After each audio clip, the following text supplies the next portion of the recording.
Please, for the love of God, stop doing these things in your speeches. They are the classic newbie mistakes, and once you know them, you won't be able to miss them.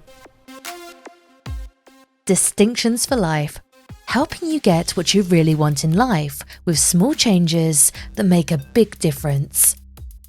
I'm Ron Davis, and I'm all about helping ambitious people go from being wannabe entrepreneurs to having a profitable and sustainable business. I do this by giving you the mental tools to understand your business and what you need to do next to make it happen. These videos are just one way that I do that. Another way is a short weekly email I send with a few useful tools, resources, and topics. If that sounds like something you'd like to get your hands on, go to distinctionsforlife.tv to sign up. I get it. If you don't do much speechifying, you may not even think about these things. Some are obvious, but some are subtle.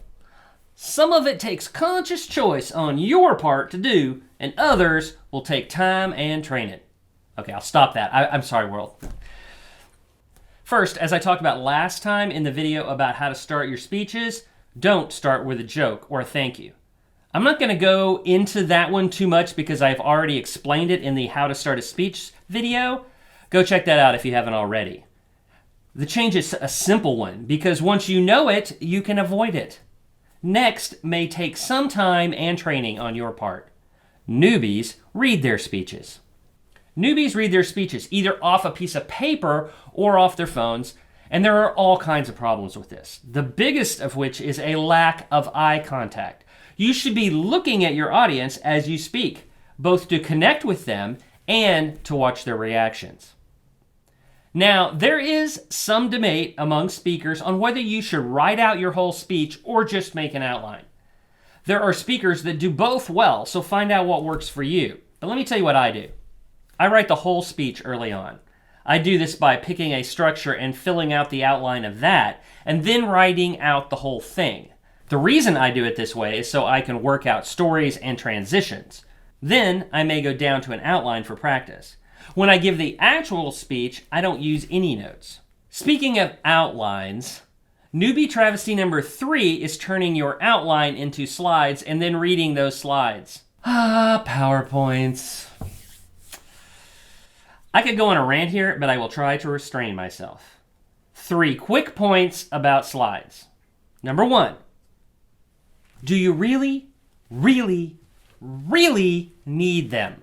Most speeches don't need slides. Unless you have to visually show something, you don't need slides. Number 2, don't read them. Too many people turn around putting their backs to the audience just to read the stuff off their slides. If everything is on the slides, why do I need you to read it for me? Matter of fact, why do I need you at all? Number 3, use the 10-20-30 rule when creating them. Coined by Guy Kawasaki for startups pitching to VCs, it means 10 slides, 20 minutes, 30-point font. I think if you just use the 30-point font rule, you'll fix a lot of problems with your slides. Newbie travesty number 4 is pointing out your mistakes. This one is a pet peeve of mine. Noobs tell you when they make a mistake. Many start their speech apologizing for not preparing enough, or not being a good speaker, or how nervous they are. That is not how you start a speech. Look, if you make a mistake, one of 2 things is going to happen with your audience. First, and most likely, they aren't going to notice, so don't bother pointing it out to them.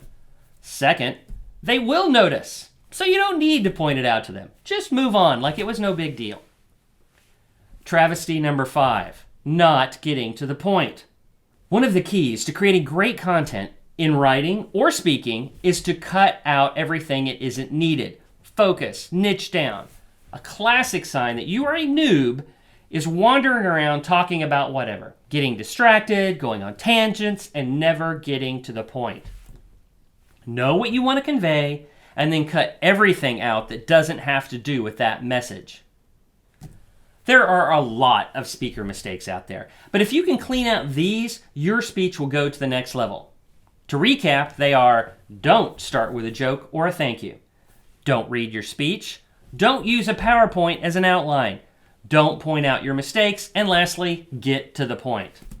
Question of the day. What speaking mistakes drive you crazy? Leave a comment below. Thanks for watching today. If you liked what you saw, give me a thumbs up. This channel is all about helping you get what you really want in life with small changes that make a big difference. Until next time, I'm Ron Davis. One of the keys to creating great content, whether in writing, speaking, one of the keys